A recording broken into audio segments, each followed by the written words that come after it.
سڵاوی کامەران حاجی عومەر و تیمی باسی ڕۆژتان لێبێت. ئەم جارە بە دوواداچوون دەکەینە سەر نرخی کاڵاکان هاتوونەتە سلێمانی و لەگەڵ بەڕێوەبەراتی چاودێری بازرگانی سلێمانی بە دوواداچوون لەسەر نرخی کاڵاکان دەکەین. پاشەوەی دیناری عراقی بەرامبەر دۆلار و دراوەکانی دیکە قیمەتی خۆی بەشێکی لەدەستدا. بەشێک لە بازرگانان ئیستیغلالی بازار دەکەن، هاوڵاتیان گلەیی دەکەن، دەڵێن کاکە شتەکان گران بووە، دۆلار ڕاستە لە سەدا بڵین 25,000 هاتۆتە سەر بۆ 100 دۆلار. بەڵام لەگەڵ ئەوەشدا خەڵک هێشتا شتی نەکڕیوە، ینی بازرگان هێشتا لە تورکیا شتی نەکڕیوە، کاڵاک گران دەکا، بەرهەم گران دەکا، دەڵێت دەبێ ئیجراعاتی لەگەڵدا بکرێت. ئێوە وەکو بەڕێوەبەراتی چاودێری بازرگانی سلێمانی ئەمڕۆ هاتوون بە دوواداچوون بکەن. ئێمە لەو ڕۆژەی کە نرخ بەرز بووەتەوە های دۆلار بەرز بۆتەوە بەرامبەر دیناری عێراقی هەموو کار و چالێکەکەمان هاتۆتە سەر نرخ. ئێمە بە بەردەوامی لیژنەیەکی دایمیمان هەیە، لیژنەی نرخە لە بەربەراتیمان دەرەچێت، ڕۆژانە نرخی شماکان وەرەگرێ.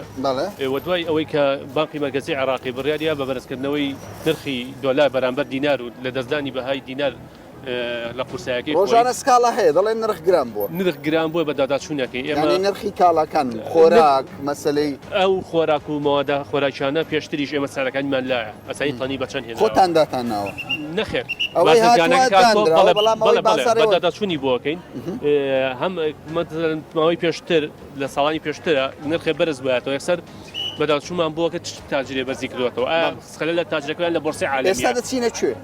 ئێستا سەردانی ئەم بە ڕێزاناکە هەمووی سکاڵایە یان بە چاودێری؟ بەس چاودێری نرخە. با بچیم زانی چییە؟ فەرموو.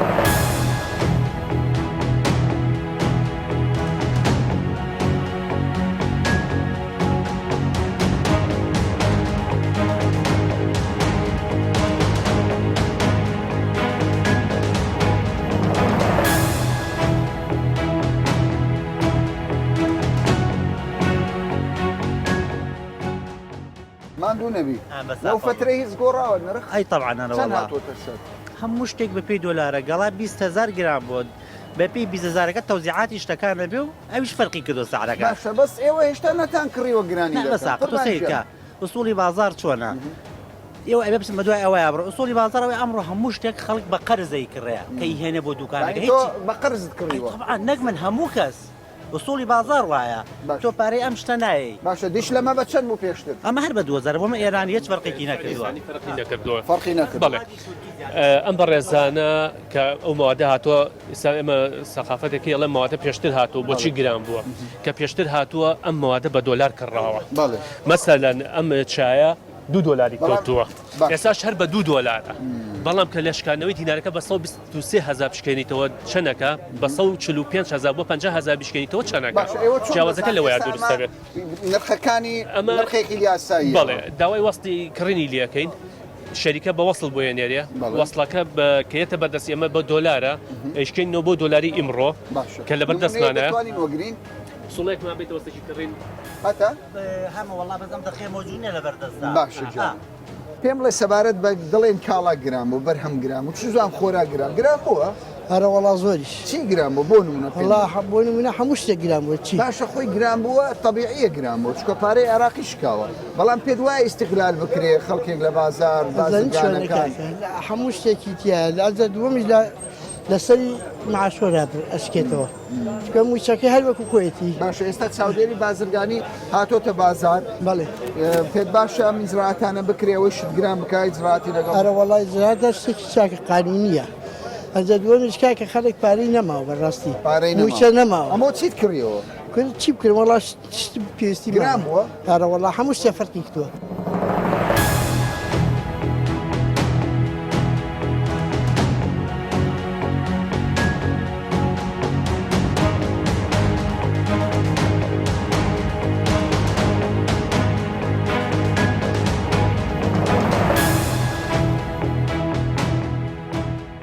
یەکێک لە گلەیەکانی هاوڵاتیان لە ماوەی ڕابردوودا دەیانگوت هێلکەی خۆمانە یاخود ئەو هێلکەی کە لە بازار هەیە گران بووە. ئێستا تەمەشا دەکەینێ لەگەڵ لیژنەی چاودێری بازرگانی سلێمانی بە دوواداچوون بۆ نرخەکە دەکەن ئەرێ هێلکە ئێستا سەری چۆنە؟ هێلکە سعدی کارتۆنی بە 59,000 کارتۆنی بەڵێ پێش هەفتەیە لەوە بێت بە 65,000 بۆ گران بوو بۆ دابەزی. هێلکە کاتی بۆ نیە بە ڕۆژ ئەگەر زۆر بێت کەمیە زۆر بێت لە بازارە دابەزێت ئەگەر کەم بێ بەڵێ سعدی پەیوەندی بە چاودێری بازرگانی و ئەوە نییە کە بازار پەیوەندی بە سعدی ڕۆژەوە هێلکە بە ڕۆژە ئازادە بەڵێ ئازاد بازار ئازادە بازار ئازادە باشە ئێستا خەڵکێک دەڵێ استیقلالەیە کاکە دوکاندارەکان هەنێ شت گرام و بەس بەو شێوەیە نیە کە خەڵکی گرام بووە بەسم بۆ نمونە بدن جەڕۆنە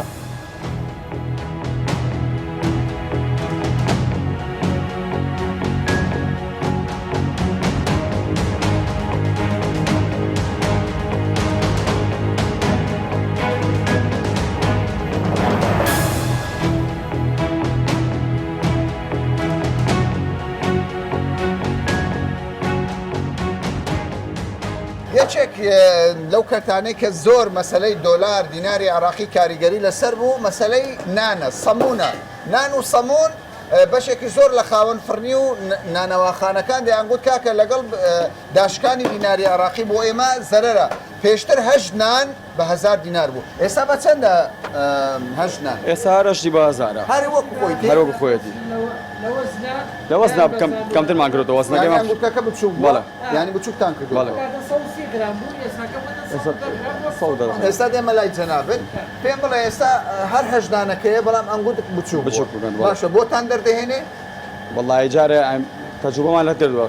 ینی بەو شێوەیە بڕوە قازانستا وەکو پێشوە یان زەرەر دەکەن هەندێکتان دەڵێن کاکە فریامانکەوە زەرەرمانە زەرەر دەکا بۆ وڵی دەری نانە بۆی مە چونکە من کرێ دوکانێن وایە کرێ دوکانی زۆرە کرێ توانە نەفت وەردەگرن هیچ وەرناگرن نەفت و شت نەوت وەرەگرین نە ئاردمانەیە نییە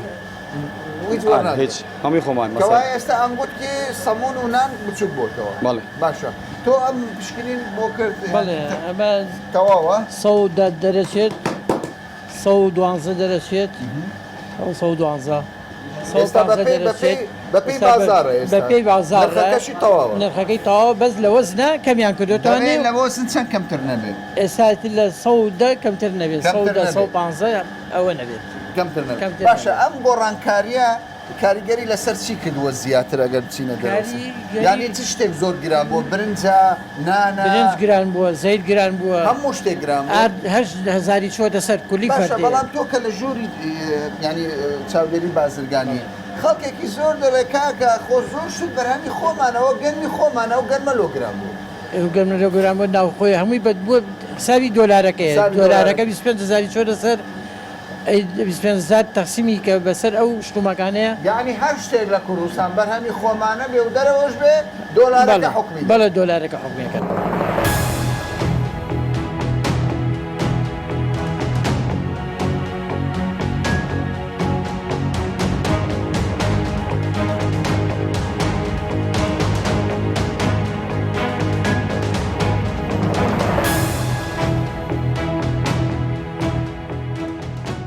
گۆشت مریشک یەکێکە لەو خۆراکانەی کە خەڵکێکی زۆر بەکاری دێنێ و نرخەکە کاریگەری دەبێت یعنی ئەم دۆلارە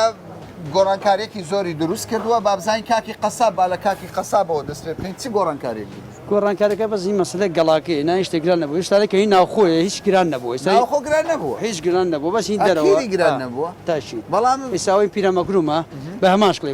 بە چەند بوو ڕانەکە بە دوو بۆی چەشەر بە دووە هەر بە دوو هەستنگەکەی بە سێ بوو هەر بە سێ بوو پێم بڵێ تۆ گۆشتە دەخۆی چۆن نایە لە ماڵەوە تاکی دەرەوە لەسەر برنجەکە دایەنێ باڵێ تاشی دایەنێ باشە پێم بڵێ ئێوەکو چاودێری بازرگانی کاکی قەساب دەڵێن نرخەکان گۆڕانکاری نەبوو بەڵام زۆر شت گۆڕانکاری گۆڕانکارەکەی هەر دۆلارەکەیە ئەگەر ئەو گۆشتە شیلۆی بە 5 دۆلار بوو بێت بە 10 دۆلار بوو بێت 12,000 لە خەڵگە سەر 12 لەسەر ئێستا هەر بە 10 دۆلارە نرخەکەی عیبی نییە هەر وەک خۆیمان باشە ئەم گۆشتە دەتوانین زانین بەڵێ هەمووی بە کوالێت بەڵێ سەیرمان کردووە کوالێتی دەبینی زەحمەت نەبێ یعنی هەمووی کوالێتی و بە فەحسایە هەمووی بە فەحسا بەڵێ ئەو بەروارەکەیەتی بەروارەکەی تەسویر و ساخت هیچ شتێکی باشە شتێکی باشە و شتێکی بۆ هاوڵاتی فەقیر زۆر باشە باش ئەم گۆشتە بەڕاستی وەکو ئەمە جۆرەکەی هەیە بەڵێ هەیە هی مانگایە تێگەشی فەرقەکە لە سعرەکە ئیسا ئەوان پیرترە تێگەشی هەرزانترە ئەمە ناسکە جۆرەکەی گرانترە باشە کاکی برا پێم بڵێ پاکەت چۆنە سەری گران بووە چی گران بووە پێشتر بە 22,000 تەکەی ئێستا یانی هەر پاکەتێک چەند هاتۆتە سەری پاکەتێ 250 تقریبا هاتۆتە سەری بە 250 وڵی نازانم ئەمە بۆ نمونە باش 750 بۆ حساب 950 باشە کە هەمووی گران بووە لەوانەیە هەر پاکەتێک چەند یاد دێتە سەر 250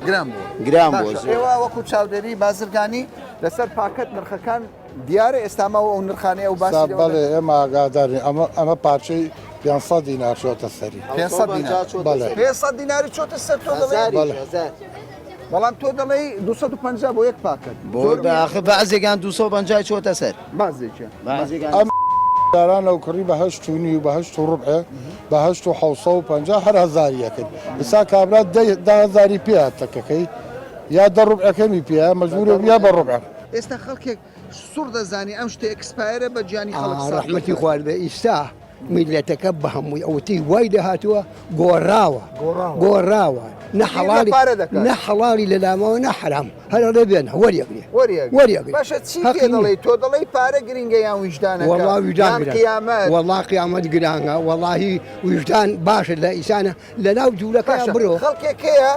خواردنێکی خراپ دەداتە منداڵ دەداتە ژن دەداتە پیا و کەسێکی وەکو تۆ بە ساڵات چوو پێ دوایە دەبێ حکومەکەی چی بێ ئەم بازرگانە خەر ڕاستی نەوەڵاوە خەر ڕاستی نەوەڵام من منتەهەم بم بەگیرم ئەمە ڕاستە بەیانی بەد ببم ئەوەی تر متەهەمە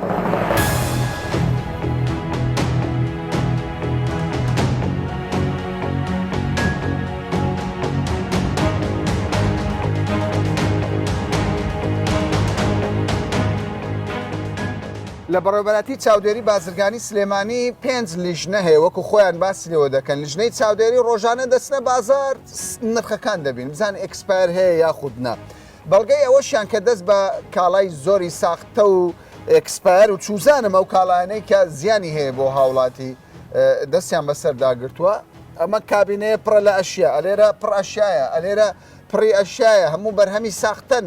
خەڵکێکی زۆر بێویژدان ئەم کارە دەکەن ینی بەس مەبەستیانە خۆیان دەوڵەمەند بکەن بەڵام ئەوەی کە من دەمەوێت لێرە بەرچاوڕوونی بدەم بە بەرپرسان لە وڵاتە بە پەرلەمانی کوردستان کە بەڕاستی ئەوە ئەرکی ئەوانە ئەم کێشەیە چارەسەر بکەن بۆ پەرلەمانی کوردستان سپەی وەندی بەم کاڵایانەی ساختەیە کاکی برا ئەم مادەی کە بازرگانێک کاری ساختە دەکات لە وڵاتەدا دەزانن سزاکەی چییە؟ سزاکەی 500,000 تا ملیۆنێک زۆر بگاتە لای وەزیر و بینە و بەردا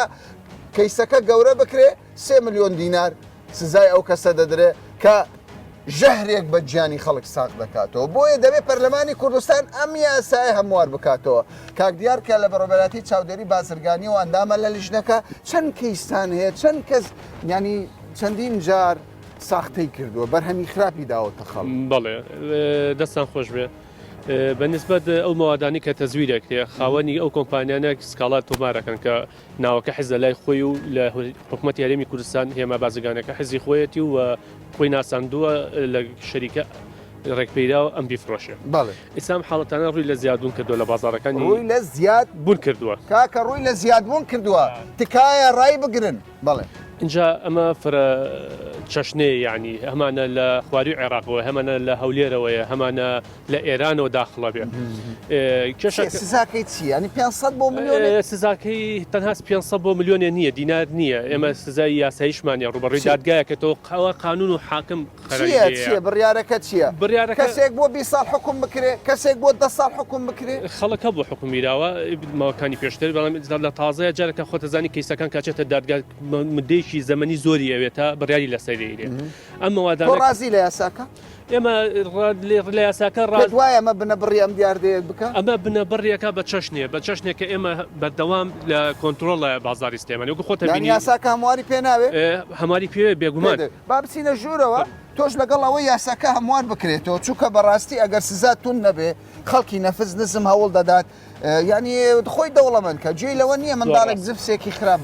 بکڕێ و تووشی بێگومان بێگومان کە دیێرەمانە هەمووی بەرهەمن فەستەقیش ئەمە ئەگەر تەماشایکی ئەم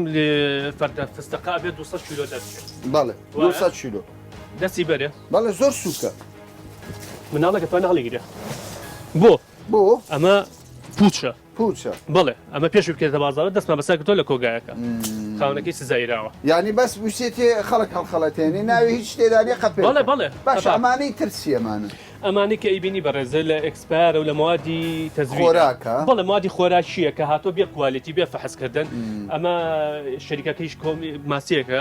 شەریکەکەی سکاڵای ئەوەش چایە دەرمان ئەمە شەربەتە ئەو مادانی کە تەزوی دەکرێت لەگەڵ ڕێزمە ئەو کەیسن ئەمانە هەمووی کەیسن لە محکەمە بەڵێ لە دەرگایە و لە لێکپێچینەوەیە و زۆر جار خۆیان لە خاوەن کۆمپانیاکان ئەڵێ لێرەیە قەتعیکە موادەکەی تەلەفەکەی نەچێتە دادگا تا ئێرە و بەس یعنی خاوەنی سکاڵاکە تا حدێک خۆی ئەوەستێ یەک دەستنووسێ وەرەگرەوە کاکە ئێمە لە قسە سکاڵاکەمان لەم حدێ ئەوەستای ناوینە دادگا سوڵحمانکە یان خۆی داوای قەرەبوویشی مادی لێ کاتەوانێت ئەوە لە دەرەوەی یاسایە علاقی بێمەوە لە دەرەوە یاسا شەیە شتان لە دەرەوە یاسا هەیە بەڵام کەمە ناتوانێت کاتە لە ئێمە چێت مۆدەی یاسایی خۆی وەرەگرێ یعنی ئەمە لە پێشنی یاسایی لەگەڵاکە ئەمە وادانە هەمووی لە دادگایە کە لێ جەنابی بینی لێرە هەمووی حیجز کراوە هەمووی لە دادگایە و چاوەڕی بڕێی دادگاکەین بڕاری لەسەر بە.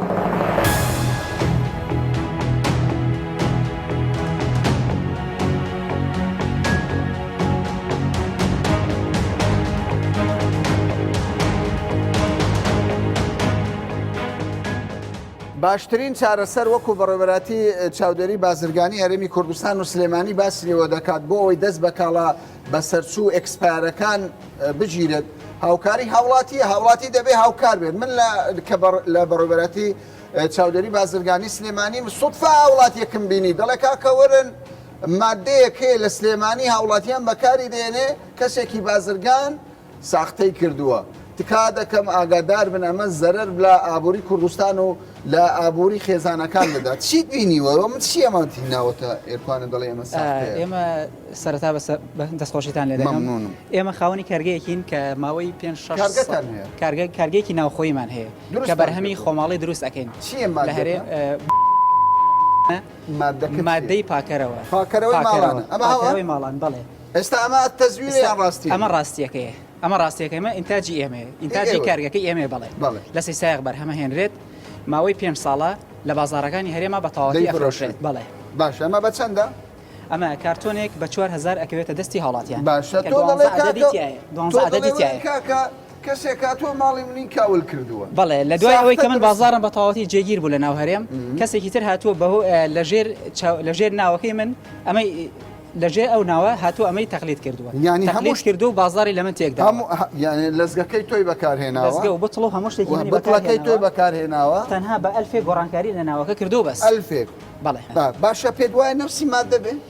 هەمان لە ڕووی کوالیتیەوە من دڵنیاتەکەمەوە لە ڕووی کوالیتیەوە چونکە ئەو بە نرخێکی کەمتر ئەیفرۆشێت لە ڕووی من دڵنیاتەکەمەوە ئەگەر بڕوا بۆ کۆنتترۆلی جۆری ئەو مادەی من لە ئەکتیفی لە 5 دا نابەزێت بڕان دڵنیاتەکەمەوە کە ئەو ئەکتیفی لە خواری ئەوەی منێ بۆیە چونکە ئەتوانێت لە بازارەکانە بە هەرزانتر بفرۆشێت یەکێک لە هۆکارەکانی ینی زۆر کەس پرسیار دەکا هاوڵاتیان دەڵێ کاکە بۆ کارگەندانانێن لە کوردستان بۆ وا ناکەن ئێمە پشت با بەرهەمی خۆمان بەستین بەرهەم لە دەرەوە دێ فەرمو بازرگانێک هاتووە بەرهەمێکی هێناوە لە دەرەوەی وڵات ئەمە لە چێ دروست کراوە دەزانی؟ ئەمەش لێرە دروستەکرێت لێرە دروستەکرێت بەڵام هاتووە چی کرد هاتووە بەرهەمێکی کۆپی کراوی دروست کردووە ناوێکی داناوە 1 ئەلفی لەگەڵ ناوی کۆمپانیاکە ساختەیە بەڵام هەمان کوالید نییە هەمان براند نییە ئەفوکا کامەرە ینی جۆرێک لە ناخلاقی بازرگانی دروست بووە جۆرێک لە ناخلاقی بازرگانی دروست بووە تۆ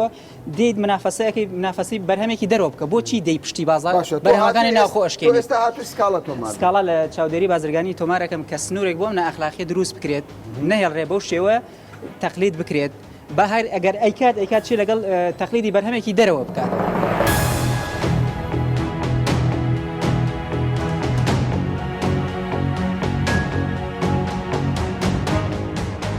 زۆر جار باس لەوە دەکرێت بۆچی بازرگانێک لە ماوەیەکی کەمدا زەنگین دەبێت دەوڵەمەند دەبێت ینی ئێمە زۆر نمونەیە لەم شێوەیەمان بینیوە خەڵکانێک کە دەچنە ناو بازرگانی خۆراک لە ماوەیەکی کەم سیر دەکەی گۆڕانکاریەکی زۆری بەسەردا هاتووە بەرهەمێکی زۆر کاڵایەکی زۆر لە ناکاو دەبێتە خاوەن چەندین پارە بەڵام ئێمە کە سەردانی بەڕێوەبەرەتی چاودێری بازرگانی سلێمانیمان کردووە بەرچاوڕوونیمان پێدەدرێت سەبارەت بەو بازرگانانەی کە قۆڵی خەڵک دەبڕن خۆراکی بەسەرچوو دەدەن بە خەڵک تەزویر ساختە ینی عقل قبولی ناکە بەڕاستی کۆمەڵی خۆراک کە لێرە دەستی بەسەردا گیراوە تەنانەت گەیشتۆتە حاڵەتێک جبسیش کە خۆراکێکی منداڵانە خۆراکی منداڵان ساختە دەکرێت کار گەیشتۆتە سەر مەشروب ئەمە مەشروبێکە لێرە دەستی بەسەردا گیراوە شەربەت بە هەمان شێوە کە زۆر بەمان ئەم جۆرە شەربەتانە دەخۆین لە ماڵەوە بەکاری دێن ساختەی تێدا کراوە شامپۆی پرچ قژ ئافرەتان بەردەوام بەکاری دێنن ینی ئەمەش ساختە کراوە دەیان نمونە هەن کاک سۆران ئەگەر بەرچاوڕوونیمان بداتێ کاک سۆران ئەو هەموو نمونە ساختەیە چۆن دۆزیتانەوە چۆن دەستان بەسەرداگرت ئەمە چێ و کارە دەکەن بەڵێ دەستان خۆش بێ ئێمە وەکو بەڕێوەبەری چاودێری بازرگانی بەشێکمانێ لێرە بۆ بازرگانەکان کێنس کاڵاکەن لەسەر سەرجەم ئەو شمەگ و کاڵانی کە خۆیان حیزیان کردووە هێمای بازرگانیان هەیە هەندێک کەسی تر کازان ئەو مارکێ لە بازارەکانە بە شێوەیەکی بەرچاوە فرۆشتێ هەڵەسن بە تەقلیدکردنەوە یا تەزویرکردنەوەی لە وڵاتانی دراوسیا لە وڵاتانی تر کوالیتی زۆر خراپە سفرە بەڵێ کوالیتی خراپە لە بەرەوەی بەکار هیچ ماسڵاتی دیانە اینجا بەدەل لەوەش کێشەی گەورەتر بۆ خاوەن مارکەکە دروستەکە بۆ منە ئەو کەسی کە مارکێکی باشیە لە بازارەکانە کە کەسێکی ترەچێ و مارکەیە کردە سیرەکاڵێ بە کەڵک نەماوە سیرەکە تەزویرەکەی کڕێەوە هاوڵاتی وە دەرکی پێناکات دەمە کێشەی گەوری بۆ دەستکوتین ئەوانەی وا دەکەن ئەنواعمان هەیە ئەنواع سکاڵامان هەیە ئەنواع خەڵکمانەیە کە لە ناو خۆمان بەڵێ خەڵکی کوردستانە قابلە خەڵک وڵاتی کاسبکار و بازرگانی بەڵێ کاسبکار و بازرگانی خۆمان ئەمە چ وجدانێکە ئێستا بۆ نمونە بەداخەوە ینی سابوون تەزویر کراوە ئەمە چیت کەیە ئەمە عینەن مارکەی کرد تەزویر کردووە باشە زەیتون بەڵێ باشە ئەمانە بەس ماسی تەسویر ئەمە کێشەی ئەمە لەزگا ئەمە کێشە لە کێ گەورەکانی ئێمەیە کە لەزگە نابێ بەکاربێنین ئەمە بەروارەکەی گۆڕێت ئێستا پێوەی نەماوە باشە کاک سۆران دەخوازێت بەرچاوڕوونیتان پێ بدات کە بەڕێوەبەری چاودێری بازرگانی سلێمانیە دەڵێ هەر کەسێک کاڵایەکی کڕی بەرهەمێکی کڕی لەزگەیەکی لەم شێوەیە لەسەر بوو لەسەر کاڵاکە گومانی تێدا بکات چونکە ئەم لەزگەیە زۆر بە ئاسانی وەکو دەبینین لەسەر ئەمە دراوە ئەمە ساختەیە ئەمە چیەوە ئەمە گوێز هیندیە گوێز هیندیە کابراوا دەزانێت گوێز هیندیە بەس خوا دەزانێت لە ناوی چییە ینی چی لە ناوداناوە نابێ بفرۆشێ دەغەیە باش ئەوانەی مادەکانی ساختە چینە ئێوە زۆر هەمومان هەیە هەرچی لە هەموو نەوەکانمان ینی چۆن بۆ نمونە ئێستا ئەمە صابونەکە چووە عینەن ئایتم و عینەن شکڵی دەرکردو عینەن قەپێر عینەشتی دەرکردی بەس هاوڵاتی چی بکەیەوە هەیە ماسی تەزویر کراوە بەڵێ ئێمە تەزویر کراوە ئێمە هەر کە ئەزانێ خاوەن کۆمپانیاکە کە ئەزانێ ئەو شتی تەزویر کراوە لە بازارەکانە یەکسەر هەڵەسێ بە شکاتکردن لەکەن ئەو مەشروبە غازەی کە خەڵکێکی زۆر دەیخوا تەنانەت ئەویش تەزویر کراوە گەنجانی خۆمان کە زۆر جار من دەبینم گەنجەکان دەیخوان ئەمە شکلەکەیەتی ئەسڵە ئەمەش تەزویرە یەک قەپێر کە کاک سۆر بەڵێ ئەمە لەبەر ئەم تۆپانەی ئەمە سێ تۆپە ئەم سێ تۆپە کە هەوە ئەسڵە ئەوە دوو تۆپی تایە کەوایە مەشروبە غازە سێ تۆپ ئەسڵە دوو بەڵێ بەس هاوڵاتی شەریکە ئیترە بێ ئێمە ئێستا وشیارە هاوڵاتی دوایەوە بازرگانەکانیشمان کەم مارکی هەیە چکە ئەمە زرە لەو مارکی ئەیات بۆ نمونە کە لە بازارە ئەخورێتەوە سێرەکی تامەکەی گۆڕاوە سەرگی کوالەتێکی وانی یەکسەر هەستی پێکرێت لە زۆربەی شتەکانی تریشە باشە پێم بڵێ ئێستا ئەو هەموو خەڵکە ئەو کارە دەکات ئیجراعاتی قانونی ئێوە چییە؟ ینی ئێوە ئیزراعاتێکی لەگەڵ دەکەن جارێکی دیکە تۆ بە بک بڵێ من نایکەمەوە کار ئێمە ئەو خاوەنسکاڵایەکێتە لامان ئەو کەسانەشی کە ئەو شتانایەنن لەگەڵ کەسەکەی ڕێیەکەەوە لێرانەیە کە تاعودێکی محکەمان لێوە لەگری کە بە هیچ شێ دووباری نەکاتەوە ئەگەر دووباری کردەوە ئێستا چەندها کەیسمان هەیە لە دادگا کاکسۆرەنجەم بە قوربان بم یعنی جبسێک منداڵێک دەخۆت تووشی تەسەموم دەبێت ژیانی منداڵەکە بەڵێ خەتەرە لە بە تەحەودێک نا ئەوە ئێمە ئەخر تەلەفیشیەکەین مادەکەی یعنی ئێمە کە ئەمە ئەگیرێت بەڵام خەڵکێک دەڵێ کاکە یاساکان پێویستی بە هەموو بەڵێ ئەوە داوا سزاکان تون بکرێن ئێمە چەند جار داوامان کردووە لە بەڕێزان پەرلەمانی کوردستان لە هەموو شوێنەکان کە ئێمە ئەو دەسەڵاتانی کە هەمانە زیاتر بکرێ بۆ نمونە من دەسەڵاتم لە 50,000 بۆ ملیۆنە زیاتر نییە.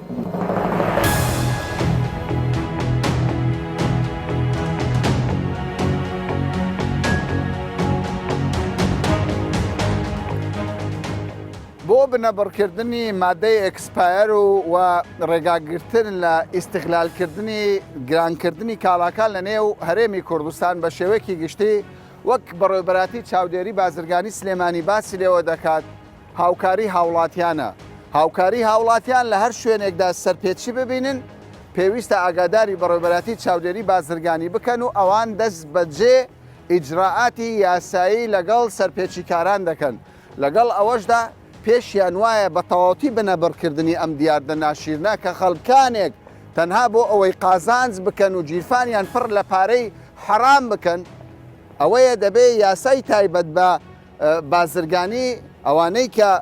بەرهەمی ساختە بە گیانی خەڵک ساخت دەکەنەوە دەبێ هەموار بکرێتەوە سزایەکی تون وەک تاوانێک مامەڵەی لەگەڵدا بکرێت بە پێچەوانەوە دۆخەکە بەم شێوەیە